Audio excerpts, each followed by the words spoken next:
அனைவருக்கும் வணக்கம். நான் வெண்ணிலா, நாம் தமிழர் கட்சியிலிருந்து. வரப்போகின்ற இடைத்தேர்தலில் அம்பாசமுத்திரம் தொகுதியில பொது வேட்பாளரா அண்ணன் சீமான் அவர்கள் போட்டியிடுவாங்க அப்படின்னு நிறைய ஊடகங்கள் ஒரு கருத்து பரப்புரை செய்யறது பார்க்க முடியுது. இது ஒரு எதனால பண்றாங்க அப்படிங்கறதையும் புரிஞ்சுக்க முடியுது. அண்ணன் சீமான் அவர்கள் இடைத்தேர்தலில் போட்டியிடுவார்கள் அப்படிங்கறது ஒரு இன்செக்யூரிட்டியையும் ஒரு பயத்தையும் ஆளும் கட்சிக்கு ஏற்படுத்தி இருக்கலாம்.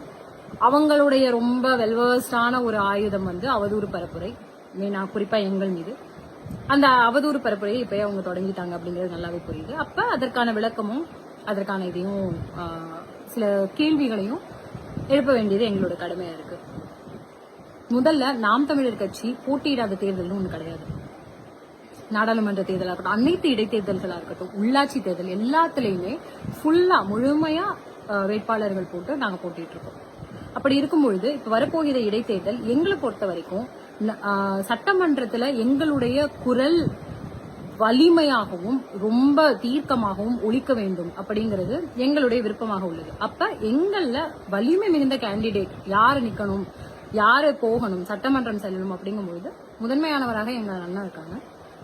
அதன் அடிப்படையில் உறுதியாக அண்ணன் போட்டியிடணும் அப்படிங்கிறது எங்களுடைய இப்போதைய ஒரு முடிவாக உள்ளது. பிறகு இதற்கான தீர்மானங்கள் நிறைவேற்றப்பட்டு முடிவு உறுதிப்படுத்தப்படும், தொகுதி உறுதிப்படுத்தப்படும் எல்லாமே. ஆனா அவர் நின்னாருன்னா அவர் பொது வேட்பாளரா நிப்பாது அப்படிங்கிறது ஒரு கற்பனைவாதம்.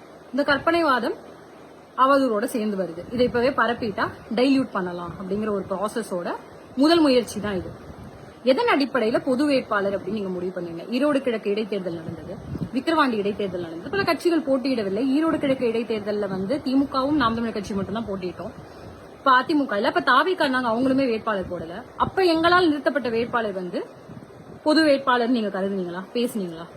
எதன் அடிப்படையில் எத்தனை தேர்தல்களிலும் அனைத்து வேட்பாளர்களையும் நிறுத்தி முழுமுதரா தேர்தல் களத்தில் நின்று ஒரு கட்சி கிட்ட இந்த முறை அண்ணன் வேட்பாளராக இடைத்தேர்தல் நிற்பார் அப்படிங்கிற ஒரு பொது வேட்பாளருங்கிற ஒரு கருத்து பரப்புரையை கையில எடுக்கிறீங்க அப்படிங்கும்பொழுது உங்களுடைய எண்ண ஓட்டம் என்னவாக இருக்கு?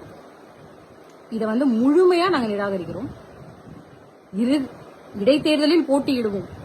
ஆனால் பொது வேட்பாளர்னு உங்களுக்கு ஒரு சந்தேகம் வருது அப்படின்னா எந்த கட்சி பொது வேட்பாளராக நிறுத்தியிருப்பாங்கன்னு நீங்க நினைக்கிறீங்களோ அவங்க கிட்ட இந்த கேள்வியை முன்வைங்க, அவங்க கிட்ட பதில் வாங்குங்க. அதை முடிஞ்சா பதிவு பண்ணுங்க.